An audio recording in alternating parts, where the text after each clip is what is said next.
লোনের নামে কিভাবে প্রতারণা করছে এই ইজি টাকা নামে অ্যাপসটা।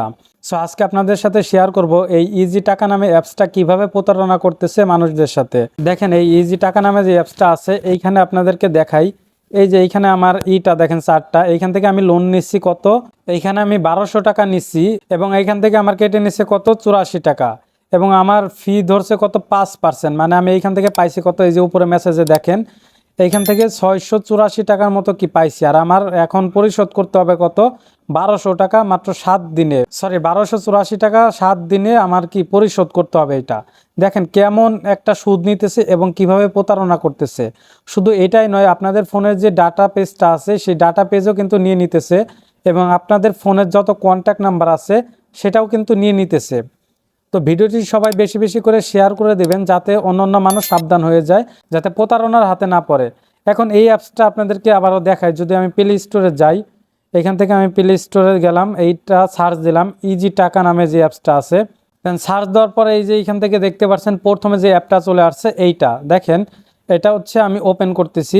ওপেন করার পরে এই যে এইখানে আমাদের হচ্ছে আমরা এটা লক আউট করে দিই, ঠিক আছে। এটা লক আউট করে দেওয়ার জন্য এই যে এইখানে ক্লিক করলাম, দেন লক আউট হয়ে গেল।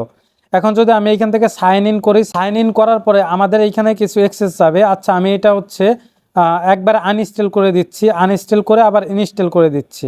আমি এটা হচ্ছে এখন ইনস্টল দিতেছি, আনইনস্টল করে দিচ্ছি। তো এটা আমি এখন ওপেন করলাম। ওপেনে ক্লিক করার পরে এইখান থেকে দেখতে পারবেন যে আমাদের এইখান থেকে অ্যাক্সেস চাইছে। সো আমি যদি এগ্রিতে ক্লিক করি বা হচ্ছে সব লোকেশনের বা হচ্ছে আমাদের পারমিশনগুলো যদি দিয়ে দেই, দিয়ে দেওয়ার পরে আমাদের ফোনের যত ডাটাবেস থাকবে, তারপর হচ্ছে আপনাদের যত কন্ট্যাক্ট নাম্বার থাকবে সব কিন্তু তাদের কাছে চলে যাবে। এইভাবে করে আমাদের ফোনে ডাটাবেস নিয়ে নিতেছে এবং কি আমাদের এইভাবে বেশি বেশি সুদ নিতেছে। এখন এইখানে দেখেন যে এইখানে সুদ দেখাইছে কত, মাত্র 0.1%। তো এটা দেখে কিন্তু সবাই নিতেছে। তো তারা কি করতেছে 5% কিন্তু সুদ ধরতেছে, মানে আমার যদি 600 টাকা দেয় তাদের 1200 টাকা পেমেন্ট করতে হবে। তো এটা কি সম্ভব? দেখেন এটা মানুষ কিন্তু বিপদে পড়ে এই লোনটা নেয়। তো তারা কি করতেছে, এটা হচ্ছে জোর জুলুম করে নিতেছে। এখন আপনাদের প্রশ্ন হলো যে এটা পরিশোধ না করলে কি কোনো ধরনের প্রবলেম হবে? হ্যাঁ, এটা পরিশোধ না করলে কোনো ধরনের প্রবলেম হবে না, কোনো ধরনের সমস্যা হবে না। এখন আপনারা কি করবেন? এখন হচ্ছে এইখান থেকে ধরেন আপনি 600 টাকা পাইছেন, এই 600 টাকা তাদেরকে ক্যাশ আউট করে দিয়ে দেবেন। কারণ হচ্ছে আপনি ঋণমুক্ত থাকলেন, মানে কারো হক মেরে খাইলেন না। তো তাদের যে টাকাটা পাইছেন সেই টাকাটা তাদের দিয়ে দিবেন। এখন আপনি যদি বাদবাকি টাকাটা না দেন তাহলে তারা কি কিছু করতে পারবে না? এখান থেকে কিছু করতে পারবে না। কারণ হচ্ছে এটা আপনার সরকার থেকে পারমিশন নাই এবং সম্পূর্ণ সরকারের বিরুদ্ধে কিন্তু এটা করতেছে। তো আপনারা কেউ ভয় পাবেন না। যদি ভয় পান তাহলে কিন্তু আপনাদের আরও বেশি সমস্যা হবে।